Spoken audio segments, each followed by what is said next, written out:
Good morning everybody. আশা করছি তোমরা সকলেই প্রিপেয়ার হয়ে গেছো লার্নিং অর্ডার ডেইলি ভোকাব সেশন দিয়ে তোমাদের দিনটা স্টার্ট করার জন্য। চলো দিনটা শুরু করা যাক, আজকের সকালটা শুরু করা যাক একটু স্মার্ট ওয়েতে। তো লার্নিং অর্ডার ভোকাব সেশন স্টার্ট করছি। আজকের প্রথম ওয়ার্ড কি রয়েছে দেখে নেব। আজকের প্রথম ওয়ার্ড রয়েছে প্রিজার্ভ। প্রিজার্ভ মানে কি? প্রিজার্ভ মানে যদি বাংলা মানেটা বলি সংরক্ষিত করা বা সংরক্ষণ করা, সেটাকে বলা হয় কি প্রিজার্ভ করা। অর্থাৎ কোনো কিছুকে তুমি মেনটেন করছো অ্যাজ ইট ইজ, ওকে, মানে যেটা তার অরিজিনাল স্টেট, সেই স্টেটে এক্সিস্টিং স্টেটে তুমি যদি কোনো কিছুকে সংরক্ষণ করে রাখো সেটাকে বলা হয় প্রিজার্ভ করা। তাহলে মেনটেন হয়ে যাবে রাইট অ্যান্সার। তো মেনটেনের সাথে সাথে আমরা দেখো কোনো কিছুকে প্রিজার্ভ করা মানে কি ধ্বংসর থেকে প্রোটেক্ট করা, ওকে। তাহলে তার সাথে সাথে আমরা কি বলবো, কোনো কিছুকে গার্ড করা, তাহলে সেফ গার্ডও আমরা বলতে পারি। তাহলে প্রিজার্ভের synonym maintain, protect, safeguard, take care of, এইগুলো আমরা বলতে পারি। অর্থাৎ to keep something as it is, মানে কোনো জিনিস ঠিক যেরকম রয়েছে সেই অবস্থাতেই তাকে আমরা যদি প্রোটেক্ট করতে পারি বা রক্ষা করতে পারি বা সংরক্ষণ করতে পারি সেটাকে বলি কি প্রিজার্ভ করা। তাহলে মেনটেন তো রাইট অ্যান্সার হচ্ছে। নেক্সট অপশান কি রয়েছে কনজিউম। কনজিউম করা মানে কি, দেখো কনজিউম দেখবে আমরা অনেক সময় বলি না এটা খুব টাইম কনজিউমিং, মানে কি টাইম কনজিউমিং মানে যেটা বেশ দীর্ঘ সময় লাগে বা দীর্ঘ সময় নেয় সেটাকে টাইম কনজিউমিং আমরা বলি। তাহলে কনজিউম বলতে দেখো একটা মানে হতে পারে ইট, ঠিক আছে, সেটাকে মানে ইট অর্থাৎ কনজিউম মানে ধরো আমি বলছি এটা সমস্ত এনার্জি দ্যাট ইটস বা দ্যাট কনজিউম আর অল এনার্জি, এটা আমাদের সমস্ত এনার্জিকে ভক্ষণ করেছে বা খেয়ে নিয়েছে।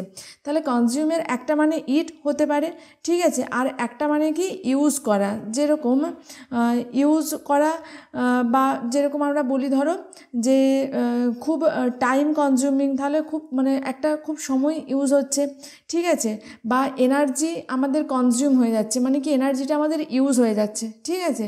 তাহলে কনজিউমের আমরা দুটো মানে পেলাম, একটা হচ্ছে ইউজ করা অর্থে ব্যবহার করি, আবার একটা ইট বা ভক্ষণ করা অর্থে ব্যবহার করি। নেক্সট কি রয়েছে কমপ্লেন। কমপ্লেন মানে কি অভিযোগ করা। আর ইগনোর মানে কি, ইগনোর মানে অ্যাটেনশন না দেওয়া। তাহলে রিফিউজ টু পে অ্যাটেনশন বা রিফিউজ করা, টু টেক নোটিস মানে কোনো কিছু লক্ষ্য না করা, সেটাকে কি বলা হয় ইগনোর করা বলা হয়। তাহলে পে নো অ্যাটেনশন বলতে পারি, ঠিক আছে, পে নো অ্যাটেনশন তো আমরা বলছি। এবার এখানে একটা ইডিয়াম আমরা মনে রাখবো কি না, turn a blind I, TURN, turn a blind I. Turn a blind I মানে কি ইগনোর করা বা লক্ষ্য না করা, সেটাকে কি বলা হয় টার্ন আ ব্লাইন্ড আই। এটা একটা ইডিয়াম যেটার মানে কিন্তু রিফিউজ টু পে অ্যাটেনশন বা pay no attention, refuse to take notice, that is ignore, okay. চলো নেক্সট ওয়ার্ড কি রয়েছে ব্লেন্ড। ব্লেন্ড, আচ্ছা আমাদের সকলেরই বাড়িতে মোটামুটি মিক্সার ব্লেন্ডার থাকে। ব্লেন্ডারে আমরা কি করি বলো তো, ব্লেন্ড করি। তাহলে ব্লেন্ড কি, ব্লেন্ড একটা ভার্ব, আর ব্লেন্ড করা মানে কি মিক্স করা, মানে মিশিয়ে নেওয়া। দেখবে ব্লেন্ডারে আমরা অনেক ধরো বাড়িতে রান্নার সময় দেখবে কি পেঁয়াজ, আদা, কাঁচা লঙ্কা, এগুলো টমেটো সব একসাথে দিয়ে ব্লেন্ড করে নিই। তাহলে সব একসাথে দিয়ে আমরা একটা মিক্সচার তৈরি করি, তাহলে ওটাকে কি বলছি ব্লেন্ড করা বলি। ব্লেন্ডারে আমরা ব্লেন্ড করি, ঠিক আছে। তাহলে ব্লেন্ড মানে কি মিক্স করা। মিক্স করা তার সিনোনিম কি বলবো, মিঙ্গেল বলতে পারি, ঠিক আছে, কম্বাইন বলতে পারি। কম্বাইন করা মানেও একসাথে মেশানো, কম্বাইন করা বলতে পারি, মার্জ করা বলতে পারি, ওকে। আচ্ছা অ্যামালগ্যামেট, এটা মনে রাখবে, AMALGAMATE, অ্যামালগ্যামেট। তোমরা কিন্তু ওয়ার্ডগুলো যারা খাতা পেন নিয়ে ক্লাস করছো তারা তোমাদের নোটবুকে ওয়ার্ডগুলো নোট করো, আর যারা ক্লাসগুলো খাতা পেন নিয়ে করছো না জাস্ট ক্লাসগুলো শুনছো তোমরা কিন্তু কমেন্ট সেকশনে প্রত্যেকটা ওয়ার্ডকে টাইপ করো। এটা কিন্তু তোমাদের স্পেলিংয়ের ক্ষেত্রে হেল্পফুল হবে। স্পেলিং তো আমাদের এই ওয়ার্ডগুলোর থেকে আসে, আর স্পেলিং কিন্তু আমাদের অনেকেরই সমস্যা হয়। ইংলিশ স্পেলিং লিখতে গিয়ে ইভেন বাংলা আমাদের মাতৃভাষা হওয়া সত্ত্বেও অনেকে দেখবে বাংলা লিখতে গিয়েও আমাদের স্পেলিংয়ে ভুল হয় অনেক সময়, তাই না? তো তোমাদের আমি বলবো তোমরা যদি খাতাতে নোট করছো দ্যাটস রাইট, দ্যাটস ওকে। আর তোমরা যারা খাতা পেন না নিয়ে শুধু ক্লাসটা দেখে নিচ্ছ তারা কিন্তু তোমরা কমেন্ট সেকশনে ওয়ার্ডগুলোকে টাইপ করো। ওয়ার্ডগুলোকে টাইপ করলে তোমাদের কিন্তু সেটা স্পেলিংটা অনেকটা ইমপ্রুভ হয়ে যাবে সেক্ষেত্রে। আর একটা রিভিশন তো অবশ্যই হবে, তার সাথে সাথে সেই ওয়ার্ডগুলোও তোমাদের ভালো মনে থাকবে। যাই হোক, তাহলে ব্লেন্ড এটার মানেটা আমরা বুঝতে পেরেছি। তাহলে এ মিক্সচার অফ ডিফারেন্ট থিংস, ঠিক আছে। ব্লেন্ড যদি নাউন হিসেবে ব্যবহার করি তাহলে মিক্সচার অফ ডিফারেন্ট থিংস, আর ব্লেন্ডটা যদি ভার্ব হয় সেক্ষেত্রে মানে মিক্স ডিফারেন্ট থিংস, সেটাকে আমরা ব্লেন্ড করা বলছি। চলো তাহলে অপশান সিতে রাইট অ্যান্সার রয়েছে মিক্স। নেক্সট কি রয়েছে ডিসপার্স। ডিসপার্স মানে কি? ডিসপার্স মানে বিক্ষিপ্ত করা বা ছড়িয়ে দেওয়া, তাহলে স্ক্যাটার বলতে পারি, ঠিক আছে। স্প্রেড বলতে পারি, স্প্রেড মানেও ছড়িয়ে দেওয়া, তাহলে spread over a wide area. Spread over a large, spread over a large or কি বলতে পারি ওয়াইড এরিয়া, মানে একটা বৃহৎ বা বড় জায়গাতে ছড়িয়ে দেওয়া, সেটাকে ডিসপার্স বলা হয়, বা স্ক্যাটার বা আমরা স্প্রেড বলতে পারি। ওকে, মানে ধরো কোনো একটা বেশ দীর্ঘ জায়গা জুড়ে কোনো কিছুকে ছড়িয়ে দেওয়া, সেটাকে ডিসপার্স বলা হচ্ছে। নেক্সট কি রয়েছে বয়েল। বয়েল আমরা সকলেই জানি, বয়েল মানে ফুটানো, আর ডিভাইড করা মানে কি ভাগ করা, ভেঙে দেওয়া, তাহলে স্প্লিট, SPLIT, স্প্লিট বলতে পারি, ঠিক আছে। বা বলতে পারি সেপারেট ইনটু পার্টস, টুকরো টুকরো ভাগে বিভক্ত করা। যেরকম দেখবে আমরা বলি divide the cake into 5 equal parts, ঠিক আছে। আর এখানে একটা কথা মনে রাখবে, ডিভাইডের পর আমরা ইন্টু প্রেপোজিশনটা ব্যবহার করি। কীরকম? ধরো বলছি divide the cake into 5 equal parts, ঠিক আছে। দেখো এখানে ইন্টু এই প্রেপোজিশনটা ইউজ করেছি। তাহলে ডিভাইড মানে কি ভাগ করা, split, separate into parts, that is divide. Okay, আচ্ছা নেক্সট কি রয়েছে আইসোলেটেড। আইসোলেটেড মানে কি? আইসোলেটেড মানে হচ্ছে একাকী, বা বলতে পারি কি লোনলি। সো অপশন বি হচ্ছে রাইট অ্যান্সার। আইসোলেটেড কি? এটা একটা অ্যাডজেক্টিভ। আইসোলেটেড মানে একাকী বা লোনলি, তাহলে সিনোনিম কি বলতে পারি সলিটারি বলতে পারি। লোনলি তো আমরা নোট করলাম, তার সাথে সাথে আমরা সেক্লুডেড বলতে পারি, SECLUDED, secluded, CLU clue dead. তোমরা একটু এইভাবে সিলেবেলগুলো ভেঙে ভেঙে যদি স্পেলিংগুলোকে লেখো তাহলে কিন্তু অ্যাট দ্য সেম টাইম তোমাদের কিন্তু স্পেলিংটাও রেডি হয়ে যাচ্ছে, সেক্লুডেড। ওকে, তাহলে কি আইসোলেটেড মানে হচ্ছে নির্জন বা একাকী বা সলিটারি বা সেক্লুডেড। ওকে, মানে তোমার কি বলবো, যেখানে যেটা সোশিয়েবল নয়, যেটা আনফ্রেন্ডলি, যারা একাকী বাস করে তাদের কি বলা হয় আইসোলেটেড, ঠিক আছে। চলো নেক্সট ওয়ার্ড কি রয়েছে। নেক্সট ওয়ার্ড অপশানের মধ্যে রয়েছে, প্রথমে অপশানে কী ছিল গ্যারুলাস। গ্যারুলাস একটা ভীষণ ইম্পর্টেন্ট ওয়ার্ড, এটা এভারগ্রিন ওয়ার্ড, মানে তুমি 5-7 বছরের আগের PYQ চেক করলে দেখতে পাবে গ্যারুলাস বহুবার বিভিন্ন এক্সামের পেপারে এসেছে, আবার রিসেন্ট এক্সামের পেপার চেক করলেও কিন্তু গ্যারুলাস ওয়ার্ডটা আমাদের বারবার চোখে আসে। তো গ্যারুলাস মানে কি? যে এক্সেসিভ কথা বলে, অর্থাৎ যে খুব বেশি কথা বলে তাকে গ্যারুলাস বলা হয়। তাহলে কি বলতে পারি টকেটিভ বলতে পারি, ঠিক আছে।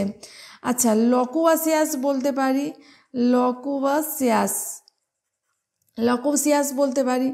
আচ্ছা নেক্সট কি বলতে পারি ভার্বোস বলতে পারি, তার সাথে আমরা বলতে পারি কি ভলিউবেল, VOLUBLE, ভলিউবেল। দেখবে আমরা বলি না যে ভলিউম কম করো, মানে কি ভলিউম কম করো মানে গলাটা নামাও, এরকম আমরা বলি।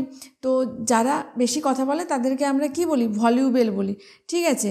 তার সাথে সাথে আমরা কি মনে রাখবো চ্যাটি মনে রাখবো, তার সাথে আমরা গ্যাবি মনে রাখবো। দেখো আমি যেভাবে গ্রুপ করে বলছি তোমরাও কিন্তু ঠিক ওইভাবে গ্রুপ করে মনে রাখো, তাহলে কিন্তু অনেকটা ইজি হয়ে যাবে মনে রাখাটা। চ্যাটি আর গ্যাবি, ঠিক আছে। এবার কি বলবো জ্যাবারিং বলবো, আর জ্যাবারিং বলেছি মানে কি বলবো চ্যাটারিং বলবো। আচ্ছা আমরা দেখবে হোয়াটসঅ্যাপে ফেসবুকে চ্যাট করি মানে কি বকবক করি, তাহলে চ্যাটারিংটা আমাদের অটোমেটিক মনে থাকছে, আর চ্যাটারিংয়ের সাথে সাথে আমরা কি মনে রাখবো গ্রুপ করে জ্যাবারিং, তাহলে চ্যাটারিং আর জ্যাবারিং আমরা একসাথে মনে রাখবো। আচ্ছা এখানে একটা ইডিয়াম মনে রাখবে, that is gift of the gab. Gift of the gab মানে কি যার খুব কথা বলার দক্ষতা রয়েছে, সেটা সেই কোয়ালিটি বা সেই গুণটাকে বলা হয় গিফট অফ দ্য গ্যাব। ঠিক আছে, সকলে দেখবে গুছিয়ে ভালোভাবে কথা বলতে পারে না, এটা কিন্তু ওয়ান কাইন্ড অফ কোয়ালিটি, এটা একটা গুণ যেটা কিন্তু সকলের মধ্যে থাকে না। আমাদের দেখবে পলিটিক্যাল লিডার্সদের মধ্যে এই গুণটা খুব প্রমিনেন্ট, বা যারা ভালো ভালো বক্তা রয়েছে, ওরেটর, তাদের মধ্যেও এই গিফট অফ দ্য গ্যাব থাকে। তারা কি সুন্দরভাবে গুছিয়ে এমনভাবে কথা বলে যে অডিয়েন্সরা কিন্তু 2 ঘন্টা 3 ঘন্টা ধরে তাদের কথাগুলো শোনে। যে কেউ বললে কিন্তু শুনবে না, তাদের গিফট অফ দ্য গ্যাব আছে, অর্থাৎ তাদের কথা বলার যে যে বাচন ক্ষমতা সেটা তাদের রয়েছে। তো সেটাকে বলা হয় ইংলিশে যে ইডিয়ামটা ইউজ করি, that is gift of the gab. ঠিক আছে, আচ্ছা গ্যারুলাস সিনোনিমসগুলো তো আমরা পেলাম। যদি গ্যারুলাসের অ্যান্টোনিম বা বিপরীত শব্দ বলি তাহলে কি হবে বলো তো? গ্যারুলাসের বিপরীত শব্দ, দেখো গ্যারুলাস মানে যে বেশি কথা বলে, তাহলে যে খুব কম কথা বলে, তাহলে যে খুব কম কথা বলে সে কি লাজুক ধরনের, সে সাই, সে কি রিজার্ভড। ঠিক আছে, সে ট্যাসিটার্ন। আর তাকে আমরা কি বলতে পারি? রেটিসেন্ট বলতে পারি। রেটিসেন্ট মানে যে খুব কম কথা বলে। ইডিয়াম কি? টাইট লিপড, লিপ যার টাইট, অর্থাৎ আমরা কথা বললে কি আমাদের লিপটা ওপেন হয়, আর লিপ যার টাইট হয়ে থাকে তার মানে কি সে খুব কম কথা বলে। তাহলে এটা হচ্ছে যে গ্যারুলাসের অ্যান্টোনিম। চলো নেক্সট ওয়ার্ড কি রয়েছে? বিউটিফুল। বিউটিফুল মানে কি? বিউটিফুল মানে যেটা খুব সুন্দর। তাহলে বিউটিফুলের সিনোনিম বহুবার আমরা করেছি, তোমরাই বলো, কমেন্ট সেকশনে লেখো বিউটিফুলের সিনোনিম কি? Attractive, graceful. আর কি হতে পারে? একটা ভীষণ ইম্পর্টেন্ট সিনোনিম ম্যাগনিফিসেন্ট। ম্যাগনিফিসেন্ট। তার সাথে সাথে আমরা বলতে পারি কি? বিগাইলিং, BEGUILING, বিগাইলিং। আর আমরা গ্রুপ করেছিলাম কিসের সাথে? বিউইচিং, BEWITCHING, বিউইচিং, তাই না? আচ্ছা নেক্সট কি রয়েছে? লাভলি। লাভলি কিন্তু বিউটিফুলেরই একটা সিনোনিম। আচ্ছা প্রিটি বলতে পারি, PRETTY, প্রিটি। প্রিটি মানেও খুব সুন্দর। ঠিক আছে, র্যাভিসিং বলতে পারি, র্যাভিসিং মানেও ভেরি বিউটিফুল। ওকে, আর একটা বলতে পারি এক্সকুইজাইট, এক্সকুইজাইট মানেও ভেরি বিউটিফুল। চলো নেক্সট ওয়ার্ড কি রয়েছে? ইলুমিনেট। ইলুমিনেট মানে কি? ইলুমিনেট মানে কোনো কিছুকে পরিষ্কার করে দেখানো। ওকে, অর্থাৎ মেক সামথিং ভিজিবল বা মেক সামথিং ক্লিয়ার, কোনো কিছুকে স্পষ্ট করা, পরিষ্কার করা। তাহলে লাইট আপ বলতে পারি, মানে ইলুমিনেট করা, অর্থাৎ কোনো কিছুকে খুব ভালোভাবে প্রকাশ্যে আনা বা কোনো কিছুকে খুব ভালোভাবে ক্ল্যারিফাই করা, সেটাকে ইলুমিনেট করা বলছি। তাহলে খুব ভালোভাবে কি? এক্সপ্লেন করা। তাহলে এক্সপ্লেন বলেছি, তার সাথে সাথে আমরা কি বলবো? এক্সপ্লিকেট বলতে পারি। ওকে, এনলাইটেন বলতে পারি, এনলাইটেন আমরা বলতে পারি। আচ্ছা তাহলে আর একটা ওয়ার্ড কি? এলুসিডেট। আচ্ছা এলুসিডেটটা আমি আর লিখছি না, এখানে অপশানসের মধ্যে রয়েছে কি? এলুসিডেট। এলুসিডেট হচ্ছে ইলুমিনেটের সিনোনিম। ওকে, আচ্ছা নেক্সট কি রয়েছে? টিপিক্যাল। টিপিক্যাল মানে কি? যেটা রিপ্রেজেন্টেটিভ, অর্থাৎ যেটা সিম্বলিক্যাল, যেটা প্রতীক স্বরূপ, সেটাকে টিপিক্যাল বলা হয়। পার্টিকুলার মানে কি? স্পেসিফিক, নির্দিষ্ট করে। আর থিওরি মানে তত্ত্ব। ঠিক আছে, চলো নেক্সট ওয়ার্ড কি রয়েছে? ল্যাভিস। ল্যাভিস মানে কি? ল্যাভিস মানে প্রচুর, যেটা এক্সেসিভ, যেটা প্রচুর। তাহলে সিনোনিম কি বলবো? অ্যাডিকুয়েট। আমরা কিন্তু আগেও বহুবার করেছি অ্যাডিকুয়েট, সাফিসিয়েন্ট, মনে পড়ছে? তোমরা নিজেরা মনে করতে না পারলেও আমি যখন লিখছি তোমরা যদি আইডেন্টিফাই করতে পারো, আমি লেখার পরও তোমরা যদি মনে দেখে বুঝতে পারো যে হ্যাঁ এগুলো আমরা আগেও করেছি, তাহলে কিন্তু তোমরা এক্সামে করে আসতে পারবে। দেখো এক্সামে তো আমাদের অবজেক্টিভ টাইপ কোশ্চেন, তোমাকে ল্যাভিস ওয়ার্ডটা দিয়ে বলবে না তুমি 5টা সিনোনিম ল্যাভিসের লেখো। তোমাকে কি করতে হবে? অপশান থাকবে, অপশানের মধ্যে তোমাকে জাস্ট ওয়ার্ডটাকে আইডেন্টিফাই করতে হবে। এখানে দেখো এক্সেসিভ, ল্যাভিসের সিনোনিম হবে এক্সেসিভ। তো এটা আইডেন্টিফাই করতে পারাটা নিয়ে তোমার কাজ, তোমাকে তো মন থেকে মুখস্থ বলতে হবে না। তো ওই জন্য বলছি আমি যখন লিখছি তখন তোমরা চিনতে পারছো না কি ওয়ার্ডগুলোকে যে তোমরা আগে পড়েছো সেগুলোকে আইডেন্টিফাই করতে পারছো না কি, সেটা তোমরা কিন্তু দেখো। আর আমি যখন বলছি তোমরা ওয়ার্ডগুলোকে টাইপ করো, খাতায় লেখো, তাহলে যত বেশি লিখবে, যত বেশি রিভিশন করবে, তত বেশি ভালোভাবে কিন্তু তোমাদের মনে থাকবে। ঠিক আছে। আচ্ছা, ল্যাভিশ মানে তাহলে কি বললাম, যে এক্সেসিভ, প্রচুর পরিমাণে। তাহলে in large amount or in large quantity, তাহলে দ্যাট ইজ ল্যাভিশ। তাহলে অ্যাডিকুয়েট, সাফিসিয়েন্ট বলতে পারি। ঠিক আছে। এক্সেসিভ তো আমরা বলেছি। প্রলিফিক বলতে পারি, প্রলিফিক বলতে পারি। অ্যাবান্ডান্ট বলতে পারি, ABUNDANT, অ্যাবান্ডান্ট। আচ্ছা, অ্যাবান্ডান্ট বলেছি। প্রফিউজ বলতে পারি, প্রলিফিক আর প্রফিউজ বলতে পারি। অপুলেন্ট বলতে পারি। ঠিক আছে। কোপিয়াস বলতে পারি। তাহলে প্রত্যেকটাই হচ্ছে ল্যাভিসের সিনোনিম। আচ্ছা, এক্সেসিভ তো হয়ে গেল আমার কারেক্ট অ্যান্সার। নেক্সট কি রয়েছে, সিম্পল। সিম্পল মানে কি, সাধারণ। হ্যাপি, হ্যাপি মানে কি, হ্যাপি মানে খুশি। আচ্ছা, হ্যাপির কয়েকটা ইডিয়াম কি তোমাদের মনে পড়ছে? হ্যাপির কয়েকটা ইডিয়াম দেখো, আমরা কি বলতে পারি, on cloud nine, on cloud nine বলতে পারি। ঠিক আছে, অন ক্লাউড নাইন। টিকেলড পিঙ্ক বলতে পারি। আর কি বলতে পারি, ইন সেভেন্থ হেভেন বলতে পারি। তাহলে ওইগুলো হচ্ছে ইডিয়াম যাদের মানে কি হ্যাপি। আচ্ছা, হ্যাপি মানে চার্মিং। ঠিক আছে। নেক্সট কি রয়েছে, মিডলিং। মিডলিং মানে কি, মাঝারি মানের বা মডারেট বা অ্যাভারেজ। যাই হোক, তাহলে এখানে আরও একটা কথা বলি তোমাদের। অ্যাবান্ডান্ট মানে কি বললাম, প্রফিউস বা প্রচুর পরিমাণ। তাহলে দেখো, অ্যাবান্ডান্ট মানে প্রচুর পরিমাণ, আবার যেটা প্রচুর সেখানে আমরা কিন্তু এখানে আরও একটা ওয়ার্ড আমি মিস করে গেছি বলার সময়, তো তোমরা নোট করো, এক্সট্রাভ্যাগেন্ট। এক্সট্রাভ্যাগেন্ট কিন্তু ল্যাভিসের সিনোনিম হতে পারে। এক্সট্রাভ্যাগেন্ট মানে কি, যে প্রচুর খরচা করে, যে ল্যাভিসলি টাকা ওড়ায়। তাহলে যার প্রচুর টাকা আছে সেই তো ওড়াতে পারবে। তাহলে এক্সট্রাভ্যাগেন্ট কিন্তু ক্লোজ ওয়ার্ড অফ ল্যাভিস। ঠিক আছে। তাহলে এক্সট্রাভ্যাগেন্ট আমরা কিন্তু অপশানে পেতে পারি ল্যাভিসের কখনো কখনো। তো এক্সট্রাভ্যাগেন্ট লিখেছি। তাহলে এক্সট্রাভ্যাগেন্টের সিনোনিম আমরা কি করেছিলাম, প্রোডিগাল। প্রোডিগাল মানে কি, যে প্রচুর টাকা ওড়ায়। স্পেন্ড থ্রিফট, তার মানে কি, যে প্রচুর ওড়ায়, তাকে আমরা প্রোডিগাল বলতে পারি বা এক্সট্রাভ্যাগেন্ট বলতে পারি। ওকে।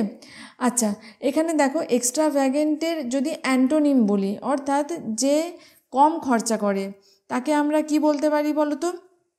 যে বেশি খরচা করে তাকে তো আমরা প্রোডিগাল বলি বা এক্সট্রাভ্যাগেন্ট বলি। যে কম খরচা করে তাকে আমরা কিপটে, স্টিনজি বলতে পারি। ঠিক আছে, তাকে স্টিনজি বলতে পারি, স্টিনজি বা মাইজারলি আমরা বলতে পারি।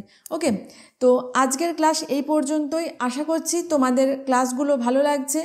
যদি তোমাদের ক্লাসগুলো ভালো লাগে তাহলে তোমাদেরকে আমি বলবো, তোমরা একটু কমেন্ট সেকশনে বেশি বেশি করে কমেন্ট করো। তোমাদের যত কমেন্ট সেকশনে এনগেজমেন্ট বাড়বে, তত ক্লাসগুলো লার্নিং করার রিচটা তাহলে একটু বেশি করে বাড়বে। তাহলে কিন্তু আমি যে এফোর্টটা দিচ্ছি, তাহলে অনেকেই যদি ক্লাসগুলোতে জয়েন হতে পারে, অনেকে ক্লাসগুলো করতে পারে, তাহলে আমার এফোর্টটা ডেফিনেটলি ফ্রুটফুল হবে। আর এটা অবশ্যই আমাকে মোটিভেট করবে তোমাদের জন্য আরও বেশি রিসার্চ করে, আরও বেশি সিলেক্টেড কন্টেন্ট ক্রিয়েট করতে। তো দ্যাটস ইট ফর টুডে। আর তোমাদের কাছে একটাই রিকোয়েস্ট, তোমরা যদি ক্লাসগুলো করার জন্য, তোমাদের যদি ভোকাব লার্নিং করার সাথে রেডি করার জন্য তোমরা রেডি করতে চাও, তাহলে তোমাদের কিন্তু ক্লাসগুলো রেগুলারলি দেখতে হবে। প্রত্যেকটা ক্লাস তোমাদের রেগুলার অ্যাটেন্ড করতে হবে, না হলে কিন্তু তোমরা বেনিফিটেড হতে পারবে না। তো একদিন দেখলাম, আবার 4 দিন মাঝখানে বাদ দিয়ে আবার 5 দিন দেখলাম, ওইভাবে কিন্তু তোমাদের ভোকাবটা হবে না। তোমরা যদি চাও তোমরা ভোকাব রেডি করবে লার্নিং করার সাথে, প্রত্যেক দিন 10-15 মিনিট করে তোমরা টাইম ইনভেস্ট করতে রাজি থাকো, তাহলে তোমরা রেগুলার ক্লাসগুলো অ্যাটেন্ড করো, ডেফিনেটলি এটুকু অ্যাসিওরেন্স আমি তোমাদের দিচ্ছি, তোমাদের প্রত্যেকটা ভোকাব কিন্তু রেডি হয়ে যাবে তোমাদের এক্সামের জন্য। সো দেখা হচ্ছে পরের সেশনে। Till then stay connected with learning করা। Happy learning. Thank you for watching.